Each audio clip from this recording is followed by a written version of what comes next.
Hello students. So in the last class we were discussing our classification of retail formats. तो हमने discuss किया था कि जो हमारे रिटेल इंस्टीट्यूशंस हैं वो स्टोर बेस्ड हो सकते हैं, नॉन स्टोर बेस्ड हो सकते हैं और सर्विसेज पर भी हो सकते हैं।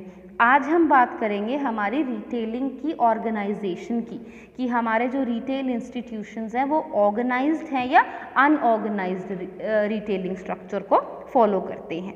तो सबसे पहले हम जानते हैं कि ऑर्गेनाइज्ड रिटेलिंग क्या होती है। बेटा पिछले कुछ सालों से ना ऑर्गेनाइज्ड रिटेलिंग का कॉन्सेप्ट जो है वो बहुत ग्रो कर गया है इंडिया के अंदर, यानी संगठित रिटेलिंग। इसके अंदर क्या होता है बेटा, बहुत ग्रोथ पोटेंशियल है। आपकी रिटेलिंग जो है वो किसी ना किसी, आपकी जो ट्रेडिंग एक्टिविटीज़ हैं वो किसी ना किसी एक्ट के अंदर रजिस्टर्ड होती हैं, और जो एक्टिविटीज़ आप उसके अंदर करते हैं वो उस एक्ट के प्रोविजंस के तहत ही करते हैं। ज़्यादा मॉडर्न फॉर्म ऑफ रिटेलिंग है। ऑर्गेनाइज रिटेलिंग के अंदर बहुत सारे जैसे शॉपिंग मॉल्स हैं ये आते हैं, फैक्ट्री आउटलेट्स हैं ये आते हैं, इस तरह की चीज़ें ऑर्गेनाइज रिटेलिंग का पार्ट है। तो अगर फीचर्स की बात करें ऑर्गेनाइज्ड रिटेलिंग की, तो कंपेयर टू अनऑर्गेनाइज्ड रिटेलिंग, जो हमारा ऑर्गेनाइज्ड रिटेलिंग है उनका इंफ्रास्ट्रक्चर जो है वो बेहतर होता है। ये अपने इंफ्रास्ट्रक्चर के ऊपर ज़्यादा स्पेंड करते हैं ताकि कस्टमर्स को एक अच्छा एम्बियंस, एक अच्छा इन्वायरमेंट प्रोवाइड किया जाए। इनका जो स्टोर है वहाँ पर नज़दीक पार्किंग स्पेस भी होगी, उसका इंफ्रास्ट्रक्चर भी प्रॉपरली मेंटेन्ड होगा। दूसरा है ये कस्टमर फोकस्ड होते हैं। बेटा इनकी मेन अटेंशन क्या होती है कि कस्टमर्स को इस तरीके का वातावरण प्रोवाइड किया जाए, कस्टमर्स को इतनी सर्विसेज प्रोवाइड की जाएं ताकि कस्टमर्स आपके प्रोडक्ट को ज़्यादा से ज़्यादा खरीदें। फिर ये एक मॉडर्न कंसेप्ट ऑफ रिटेलिंग है। जो हमारा ट्रेडिशनल कॉन्सेप्ट ऑफ रिटेलिंग था, जैसे किराना स्टोर्स वगैरह थे, पान वाला था, बीड़ी वाला स्टोर है, ये उस तरह का नहीं है। ये कॉम्प्लेक्स चीज़ें यूज़ करते हैं, मॉडर्न टेक्नोलॉजी को यूज़ करते हैं। इसी से हम बात करते हैं टेक्नोलॉजिकल एडवांसमेंट की। बेटा ये नई नई टेक्नोलॉजी यूज़ करते हैं कि कैसे रिकॉर्ड रखना है। आपने देखा होगा, आप रिलायंस फ्रेश पर जाते हैं तो वहाँ जैसे जैसे आप अपने प्रोडक्ट्स उनको जो आपने सेलेक्ट किए हैं देते हैं तो उनकी स्कैनिंग होती है, उनके कंप्यूटर पे उसकी सारी डिटेल्स आ जाती हैं, उनके कोड्स आ जाते हैं, उसके बेस पर फटाफट आपका बिल जनरेट हो जाता है। बिल जनरेट होते ही आप अपने कार्ड से भी पेमेंट कर सकते हैं। आपके पास और भी बहुत सारे मेथड्स ऑफ पेमेंट होते हैं। हर कस्टमर का रिकॉर्ड आ जाता है। वो जैसे ही आपका फ़ोन नंबर लेते हैं उसके बाद उनके पास कोई भी कल को ऑफ़र आ रहा होता है तो आपके फ़ोन पर उनके ऑफ़र्स पहुंच जाते हैं। तो ये लोग जो है ये एक सोफेस्टिकेटेड टेक्नोलॉजी का इस्तेमाल करते हैं। इनकी तकनीक जो है वो प्रगति पर है। दूसरा है कंट्रीब्यूशन टू कंट्रीज जीडीपी। बेटा कंपेयर टू अनऑर्गेनाइज्ड सेक्टर, जो ऑर्गेनाइज सेक्टर है उनका देश की जीडीपी में काफ़ी योगदान रहता है। क्यों? क्योंकि इनका रिकॉर्ड होता है, इनके अंदर बहुत सारे लॉज, रेगुलेशंस, रूल्स होते हैं। ये कंपैरेटिवली बेहतर ग्रो कर रहे हैं, ये अपने टैक्सेस पे कर रहे हैं, तो कंट्री की ग्रोथ के अंदर इसका काफ़ी कॉन्ट्रीब्यूशन है। Improved productivity and profitability. बेटा क्योंकि ये सोफेस्टिकेटेड मॉडर्न टेक्नोलॉजी यूज़ करते हैं तो उनके खर्चे भी कम होते हैं। लार्ज स्केल पर काम करते हैं तो उनकी कॉस्ट कम होती है। कॉस्ट कम होगी तो इनकी प्रोडक्टिविटी बढ़ेगी और अल्टीमेटली इनकी प्रॉफिटेबिलिटी भी बढ़ेगी। एम्प्लॉयमेंट तो ये जनरेट करते ही हैं इनके, क्योंकि इतने सारे डिपार्टमेंट्स होते हैं, इतनी चेन्स होती हैं, इतने स्टोर्स होते हैं, तो ये अलग अलग लोगों को भर्ती करके रोज़गार देते हैं। देन प्रॉपर अकाउंटिंग, मैंने आपको बताया क्योंकि इनके अंदर बहुत सारे rules, regulations, laws, legal provisions को फॉलो करना पड़ता है। तो ये जो अपने खाते हैं, लेखांकन है, उनका बहुत प्रॉपरली करते हैं, प्रॉपर अकाउंट्स जो हैं वो मेंटेन करते हैं। कल को इनको टैक्स भी पे करना है तो इनको अपनी इनकम, रेवेन्यू, कॉस्ट सारी चीज़ें पता होनी चाहिए, तो ये प्रॉपर अकाउंट्स जो है वो मेंटेन करते हैं। फिर जो अपने ऑर्गेनाइज्ड रिटेलर्स हैं वो जनरली ब्रांडेड प्रोडक्ट्स के अंदर ही डील करते हैं, क्योंकि आज के टाइम पर कस्टमर्स जो हैं वो ब्रांडेड प्रोडक्ट्स की तरफ मांग बढ़ रही है, तो organised retailers deal in branded products only. तो ये फीचर्स थे। अब मैंने आपको बताया कि ऑर्गेनाइज्ड रिटेलिंग आज के टाइम पर बहुत ग्रो कर रहा है, बहुत विकास हुआ है। क्या क्या फैक्टर्स हैं जो उसके विकास में योगदान करते हैं, जो उसकी ग्रोथ में कंट्रीब्यूट करते हैं? सबसे पहला है growth of middle class customers. बेटा जो हमारे मिडिल क्लास कस्टमर्स हैं प्लस उनकी इनकम, दोनों चीज़ें ग्रो करी हैं। हमारे मिडिल क्लास कस्टमर्स की काफ़ी इंक्रीज़ हुआ है इंडिया के अंदर, और इसी के साथ साथ उनकी डिस्पोजेबल इनकम भी बढ़ गई है। तो अब वो क्या प्रेफर करते हैं कि वो बेटर क्वालिटी प्रोडक्ट्स को परचेज़ करें। उसके लिए अगर थोड़ा बहुत एक्स्ट्रा भी पे करना पड़ता है तो दे आर विलिंग टू पे दैट, लेकिन उनको लगता है कि उनको वैल्यू एडेड सर्विसेज मिलनी चाहिए, उनको ऐसी चीज़ मिलनी चाहिए जिनकी क्वालिटी अच्छी है और वैरायटी जिसमें ज़्यादा है। दूसरा है ग्रोइंग कंज्यूमरिज्म यानी उपभोक्तावाद। कंज्यूमरिज्म क्या था बेटा? कंज्यूमरिज्म एक मूवमेंट थी जब हमारे जो कंज्यूमर्स हैं वो अनफेयर ट्रेड प्रैक्टिसेस से, जैसे पहले क्या होता था, दाल के अंदर कंकर डाल के दे दिए जाते थे, जो आपके वेइंग स्केल्स होते थे उनके नीचे बट्टे लगा दिए जाते थे, मैग्नेट लगा दिए जाते थे ताकि कम जो है क्वांटिटी कस्टमर्स को दी जाए। तो जब इस तरह की अनफेयर ट्रेड प्रैक्टिसेस बहुत ज़्यादा बढ़ गई थी ना, तो एक मूवमेंट आई थी जिसे हम कहते हैं कंज्यूमरिज्म। तो कंज्यूमर्स जो हैं वो क्या किया, उन्होंने प्रोटेस्ट किया था कि हम जो है हमें बेटर क्वालिटी दी जाए, कम प्राइसेस पर दी जाए, और हमारे साथ ये अनफेयर ट्रेड प्रैक्टिसेस जो हैं ये ना यूज़ की जाएं। तो क्योंकि कंज्यूमरिज्म बहुत ज़्यादा बढ़ गया है तो आज के वक्त पर जो कंज्यूमर्स हैं ना वो ज़्यादा अवेयर हैं, ज़्यादा नॉलेजेबल हैं, उनकी ज़्यादा एक्सपेक्टेशंस हैं। तो उनकी एक्सपेक्टेशंस को फुलफ़िल करने के लिए रिटेल ऑर्गेनाइजेशंस जो हैं वो अब ऑर्गेनाइज्ड तरीके से शिफ्ट हो गई हैं।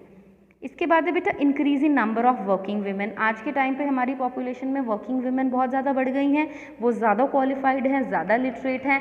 वो क्या प्रेफर करती हैं? वो प्रेफर करती हैं कि एक ही छत के नीचे से सब कुछ परचेज कर ले, तो इसीलिए वो ऑर्गेनाइज्ड रिटेलिंग सेक्टर की तरफ ज़्यादा जाती हैं। वो ऐसा नहीं है कि आप ग्रॉसरी लेने कहीं और गए हैं, कॉस्मेटिक्स लेने कहीं और गए हैं, फल सब्जी लेने कहीं और गए हैं, तो वो चाहते हैं कि सारी चीज़ें जो हैं वो सिंगल रूफ के नीचे ही हमें मिल जाए। देन लार्ज इकोनॉमीज़, बेटा आपको बताया था ये बड़े इकोनॉमीज़ ऑफ स्केल पर काम करते हैं। क्यों? क्योंकि जो ऑर्गेनाइज सेक्टर है वो डायरेक्टली रिटेलर से, वो डायरेक्टली मैन्युफैक्चरर से अपना प्रोडक्ट खरीदता है, मैन्युफैक्चरर से खरीद रहा है, बल्क में खरीद रहा है, उसको वहाँ पर भी डिस्काउंट मिलेगा। दूसरा डायरेक्टली खरीद रहा है, मिडल मैन को एलिमिनेट कर दिया है, वहाँ से भी उसको डिस्काउंट मिलता है। तो इतने डिस्काउंट की वजह से उनकी कॉस्ट्स कम होती हैं, उनकी कॉस्ट कम होती है, वो लार्ज स्केल पर काम कर रहे होते हैं, तो वो क्या कर सकते हैं, प्रोडक्ट्स को चीपर प्राइस पर भी दे सकते हैं। तो कस्टमर्स को भी अपने जो गुड्स हैं वो हाई वैल्यू गुड्स जो हैं वो कम प्राइसेस पर मिल जाते हैं, यानी उनके खर्च किए हुए पैसे की उनको कीमत प्राप्त होती है। इसके बाद है बेटा developing rural sector. Urban sector ही नहीं, आज के टाइम पर रूरल सेक्टर भी बहुत ग्रो कर रहा है, तो रिटेलर्स जो हैं वो उनकी नीड्स को सेटिस्फाई करने की भी कोशिश कर रहे हैं। तो इसीलिए आपको पता होना चाहिए कि जो रिटेल सेक्टर है ना इंडिया का, वो एग्रीकल्चर के बाद सबसे ज़्यादा रोज़गार जनरेट करता है इंडिया के अंदर। तो क्योंकि रूरल सेक्टर ग्रो कर रहा है तो ऑर्गेनाइज रिटेलिंग भी साथ साथ उसके बढ़ रही है। Then entry of corporate sector. अब बेटा बड़े कॉर्पोरेट जायंट्स जो हैं जैसे रिलायंस है, टाटा है, फ्यूचर ग्रुप है, ये लोग भी रिटेल सेक्टर के अंदर एंटर कर गए हैं, क्योंकि रिटेल सेक्टर के अंदर बहुत क्षमता है, बहुत पोटेंशियल है। तो अब इतने सारे कंपेटिटर्स आ गए हैं, इसकी वजह से भी जो रिटेलिंग इंडस्ट्री है वो ग्रो कर रही है, क्योंकि ये सारे अब बेटर प्रोडक्ट्स प्रोवाइड करने की कोशिश करेंगे, तो ऑर्गेनाइज्ड रिटेलिंग जो है इस वजह से बेहतर होती जा रही है। देन कॉर्पोरेट सेक्टर तो आया ही है, एफडीआई रिटेल में आने के बाद से फॉरेन रिटेलर्स भी इंडिया के अंदर ज़्यादा आ गए हैं। अब फॉरेन रिटेलर्स आएंगे तो वो बेटर क्वालिटी प्रोडक्ट्स भी प्रोवाइड करेंगे, तो कंपटीशन की वजह से भी retailing sector, organised retailing sector बेहतर होता जाएगा। देन टेक्नोलॉजी, ये लोग लेटेस्ट टेक्नोलॉजी को यूज़ करते हैं, इनका सप्लाई चेन कैसे मैनेज होगा, कस्टमर्स के रिलेशनशिप कैसे मैनेज होंगे, इन्फॉर्मेशन को कैसे रिटर्न में रिकॉर्ड करना है, कैसे सब कुछ डिजिटलाइज करना है, इस तरीके की जो लेटेस्ट टेक्नोलॉजी का यूज़ है वो भी रिटेलिंग सेक्टर को काफ़ी ग्रो करवा रहा है। इंक्रीज इन इनकम हमने अभी पढ़ा था, और लास्ट है हमारा मीडिया एक्सप्लोजन। बेटा आज के टाइम पे ना मीडिया और इंटरनेट के यूज़ की वजह से कस्टमर्स को भी फॉरेन कल्चर्स के बारे में पता चलने लग गया है।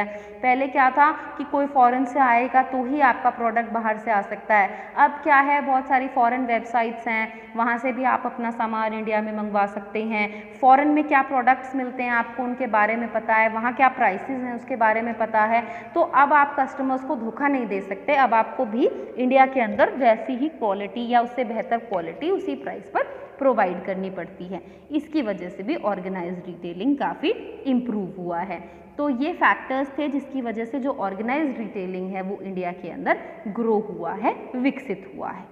ऑर्गेनाइज्ड रिटेलिंग की क्या एडवांटेजेस हैं? मोर और लेस वही हैं जो हमने फीचर्स डिस्कस किए हैं, फिर भी एक बार देख लेते हैं। पहला है बेटर एक्सपीरियंस।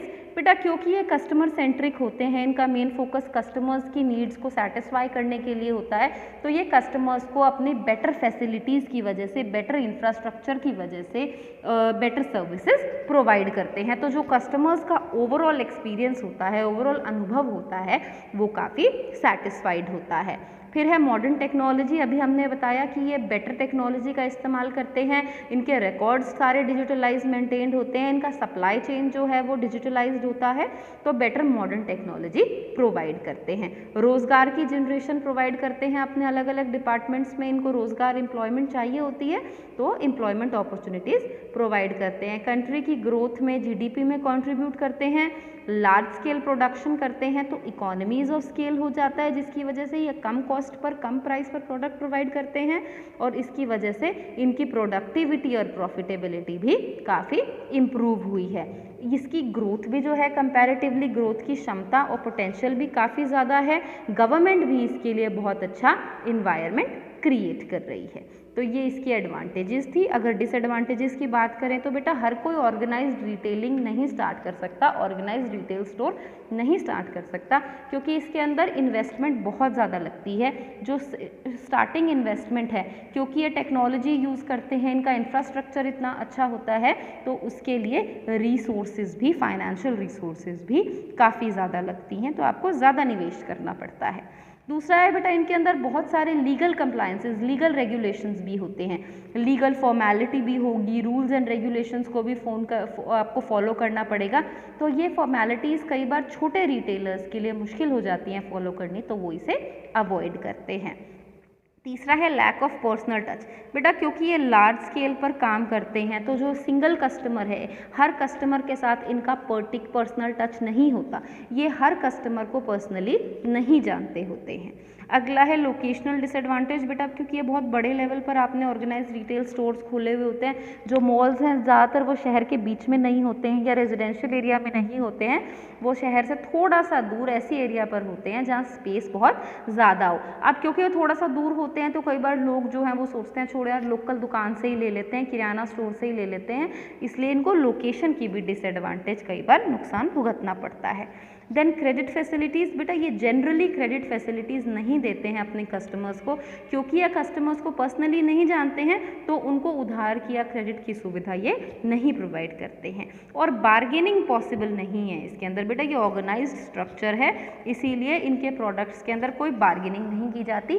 तो क्योंकि बार्गेनिंग नहीं होती तो कई बार कस्टमर सोचते हैं यार इनके प्रोडक्ट्स तो बहुत महंगे हैं, हम मोल भाव भी नहीं करवा सकते, तो कोई फ़ायदा नहीं यहाँ से सामान खरीदने का। तो ये था आपका ऑर्गेनाइज्ड रिटेलिंग सेक्टर।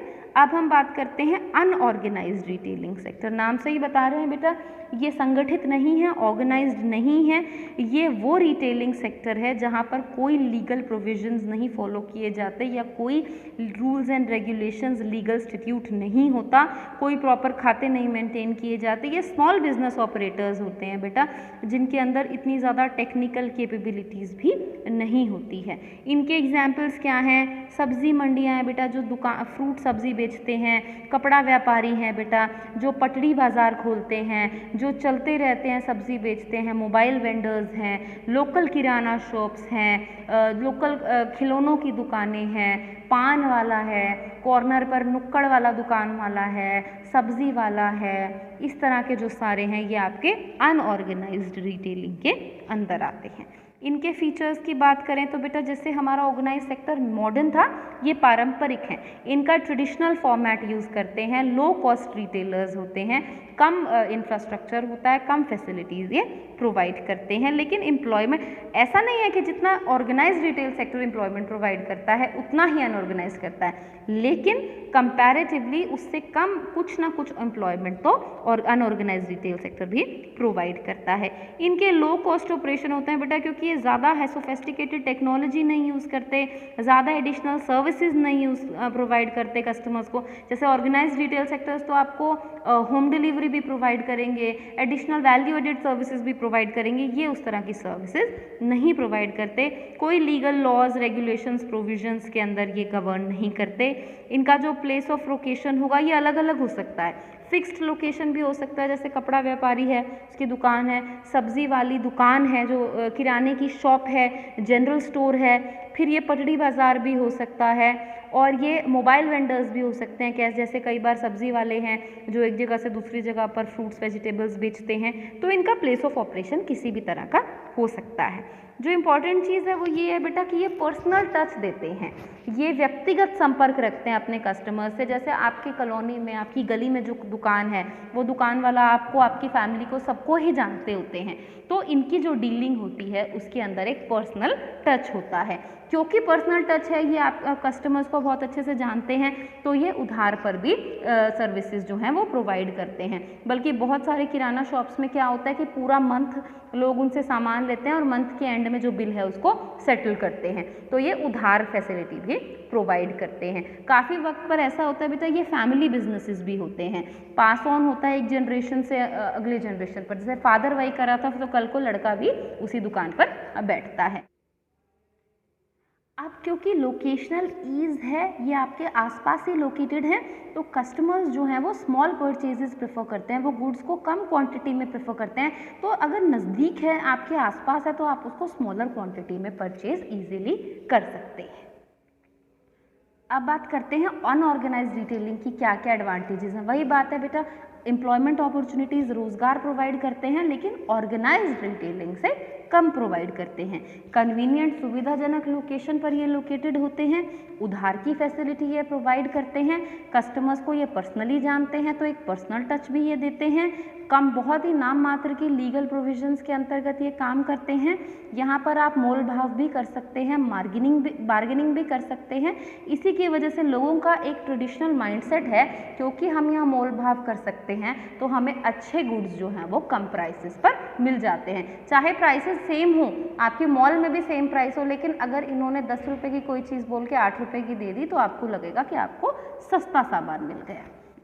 डिसएडवांटेजेस की बात करें तो बेटा यहाँ कोई स्टैंडर्डाइजेशन नहीं होती है, ऐसा कोई मानक नहीं सेट होते हैं अनऑर्गेनाइज्ड रिटेल। इनके जो गुड्स हैं वो क्वालिटी में, साइज़ में अलग अलग हो सकते हैं। ऐसा नहीं है कि इनका हर गुड जो है वो सेम होगा, सेम स्टैंडर्ड से बना हुआ होगा।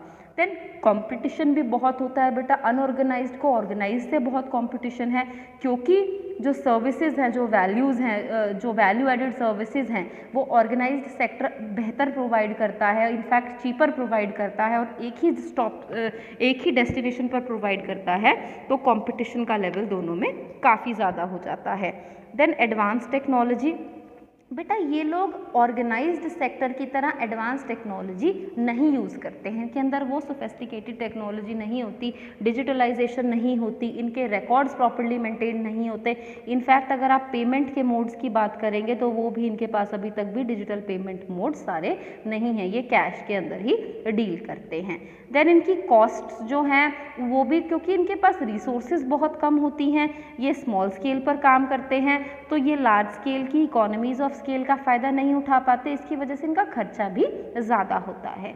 देन नॉलेज एंड स्किल्स के कंपैरिजन में भी बात करें तो ऑर्गेनाइज सेक्टर तो क्या है, एक्सपर्ट्स को हायर कर सकता है, प्रोफेशनल्स को हायर कर सकता है जो उनको अलग अलग फील्ड्स में सलाह दें, हेल्प करें, लेकिन क्योंकि इनके पास इतना ज़्यादा फंड्स नहीं होते हैं तो ये लोग किसी को खुद भी हायर नहीं कर सकते, और हो सकता है इनके पास भी उतनी स्किल्स ना हो। देन गवर्नमेंट पॉलिसीज़ भी, अगर हम अनऑर्गेनाइज सेक्टर की बात करें तो अनऑर्गेनाइज सेक्टर के अंदर गवर्नमेंट की भी ज़्यादा नीतियाँ नहीं हैं, ये लेस अट्रैक्टिव होते हैं बेटा देखने में। ये ऑर्गेनाइज्ड स्टोर की तरह इनमें एसी नहीं होते, खुशबू नहीं आ रही होती, उनका एम्बियंस बहुत अच्छा नहीं होता, लाइटिंग प्रॉपर नहीं होती, तो इनका जो अट्रैक्शन का सोर्स है वो कम आकर्षक होते हैं। दूसरा, स्पेशलाइजेशन भी नहीं होती बेटा, बहुत कम न्यू प्रोडक्ट्स आते हैं, जो चलते जा रहे हैं उन्हीं को ये खरीदते रहते हैं, स्पेशलाइज्ड प्रोडक्ट्स नहीं होते, ये ट्रेडिशनल गुड्स को ही जो इजीली बिक सकते हैं वही आपको मिलेंगे। यहाँ पे आपको बहुत ज़्यादा वैरायटी नहीं मिलेगी, जो इजीली बिकने वाले ट्रेडिशनल गुड्स हैं वही आपको मिलते हैं। फटाफट से हम डिफरेंसेस देख लेते हैं ऑर्गेनाइज्ड और अनऑर्गेनाइज्ड में। हम वैसे सब कुछ डिस्कस कर चुके हैं, लेकिन एक बार ये रिवाइज हो जाएगा। अगर हम अप्रोच की बात करें तो जो ऑर्गेनाइज्ड रिटेलिंग है उनकी बहुत मॉडर्न अप्रोच है, लेकिन इनकी ट्रेडिशनल पारंपरिक अप्रोच है। एम्प्लॉयमेंट ऑर्गेनाइज्ड में ज़्यादा होती है, अनऑर्गेनाइज्ड में कम रोजगार की जनरेशन होती है। लीगल प्रोविजंस की कंप्लायंस है तो ऑर्गेनाइज्ड के अंदर स्ट्रिक्टली कंप्लाई करते हैं और अनऑर्गेनाइज्ड में ऐसा कुछ नहीं होता। लोकेशन ऑर्गेनाइज दूर होती है सिटी के, इसी क्योंकि उनको ज़्यादा स्पेस की ज़रूरत होती है, अनऑर्गेनाइज को कम स्पेस की ज़रूरत होती है, तो ये रेजिडेंशियल एरियाज़ में या मेन मार्केट में या ऐसी सुविधाजनक लोकेशन पर ही लोकेटेड होते हैं। पर्सनल टच ऑर्गेनाइज्ड में नहीं होता, अनऑर्गेनाइज में काफ़ी होता है। बार्गेनिंग ऑर्गेनाइज में नहीं होती, लेकिन अनऑर्गेनाइज में कस्टमर्स जो हैं वो बार्गेनिंग करते हैं। क्रेडिट फैसिलिटीज़ ऑर्गेनाइज्ड में कस्टमर्स को यूजुअली ज़्यादा कोई उधार की फैसिलिटी नहीं दी जाती है, लेकिन अनऑर्गेनाइज्ड में नोन कस्टमर्स, रेप्यूटेड कस्टमर्स जो जानकार हैं, बहुत टाइम से आ रहे हैं, उनको उधार पर सामान दिया जाता है। स्केल की बात करें, ऑर्गेनाइज्ड रिटेलिंग बड़े स्केल पर काम करती है और अनऑर्गेनाइज्ड रिटेलिंग स्मॉल स्केल पर काम करती है। ये लोग सोफेस्टिकेटेड स्पेशलाइज्ड टेक्नोलॉजी यूज़ करते हैं, लेकिन अनऑर्गेनाइज्ड रिटेलर्स नहीं यूज़ करते। जीडीपी में कंट्रीब्यूशन देखा जाए तो ऑर्गेनाइज्ड रिटेलिंग का बहुत ज़्यादा होता है, लेकिन क्योंकि जो हमारे अनऑर्गेनाइज्ड रिटेलर्स होते हैं वो प्रॉपर अकाउंट्स भी मेंटेन नहीं करते हैं, प्रॉपर टैक्सेस भी पे नहीं करते हैं, तो इनका जीडीपी का कंट्रीब्यूशन जो है वो हम ट्रेस नहीं कर पाते। एम्बियंस अगर देखा जाए, स्टोर लेआउट देखा जाए तो ऑर्गेनाइज्ड का बहुत आकर्षक होता है, लेकिन अनऑर्गेनाइज्ड का अट्रैक्टिव नहीं होता। कस्टमर्स पे फोकस ऑर्गेनाइज्ड में ज़्यादा होता है, अनऑर्गेनाइज्ड में कस्टमर्स पर बहुत ज़्यादा फोकस नहीं होता। प्रोडक्टिविटी और प्रॉफिटेबिलिटी भी ऑर्गेनाइज्ड के अंदर ज़्यादा होती है, क्योंकि ये लार्ज स्केल पर ऑपरेशंस करते हैं तो low cost per products provide करते हैं, तो इनकी कार्यक्षमता भी ज़्यादा होती है और प्रॉफिट्स भी अल्टीमेटली ज़्यादा होते हैं। लेकिन अनऑर्गेनाइज्ड के अंदर प्रोडक्टिविटी और प्रॉफिटेबिलिटी कम होती है। ऑर्गेनाइज सेक्टर जो है वो ज़्यादातर ब्रांडेड प्रोडक्ट सेल करता है, लेकिन unorganise sectors less branded local products को ज़्यादा सेल करते हैं। ऑर्गेनाइज सेक्टर टैक्स और अकाउंटिंग की ज़्यादा कंप्लायंस करता है, ज़्यादा खाते प्रॉपर्ली मेंटेन करते हैं, टैक्स पे करते हैं, लेकिन अनऑर्गेनाइज सेक्टर जो है वो कम कंप्लाई करते हैं। ऑर्गेनाइज रिटेल स्टोर पर ज़्यादा आपको इन्वेस्टमेंट लगेगी, अनऑर्गेनाइज पर कम लगेगी, क्योंकि ये लोग ज़्यादा फास्ट रेट पर ग्रो करते हैं और अनऑर्गेनाइज सेक्टर कम रेट पर ग्रो करता है। ऑर्गेनाइज्ड सेक्टर जो है वहाँ पर क्योंकि ये ज़्यादा कस्टमर फोकस्ड हैं तो इनकी जो सर्विसेज हैं वो स्टैंडर्डाइज्ड होती हैं, लेकिन अनऑर्गेनाइज्ड सेक्टर का ऐसा नहीं है, इनकी सर्विसेज ज़्यादा स्टैंडर्डाइज नहीं होती, रादर पर्सनलाइज्ड होती हैं। ऑर्गेनाइज सेक्टर में हमारे क्या क्या आ सकते हैं, हमारे डिपार्टमेंटल स्टोर आ सकते हैं, डिस्काउंट स्टोर आ सकते हैं, सुपर मार्केट्स आ सकती हैं, हाइपर मार्केट्स आ सकती हैं, फैक्ट्री आउटलेट्स आ सकते हैं। लेकिन अनऑर्गेनाइज सेक्टर में लोकल किराना शॉप्स हो गए, हाट हो गए, मेले हो गए, जनरल स्टोर हो गए, पान वाले हो गए, ये सब इंक्लूडेड होते हैं। तो ये थे हमारी ऑर्गेनाइज्ड और अनऑर्गेनाइज्ड सेक्टर के बीच में, रिटेलिंग के बीच में डिफरेंस।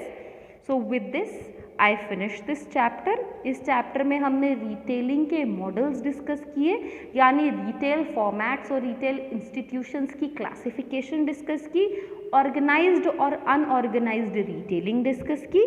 सो इस चैप्टर के लिए हमने ये रेफरेंसेस यूज़ की थी। Thank you so much for watching this video. Have a nice day.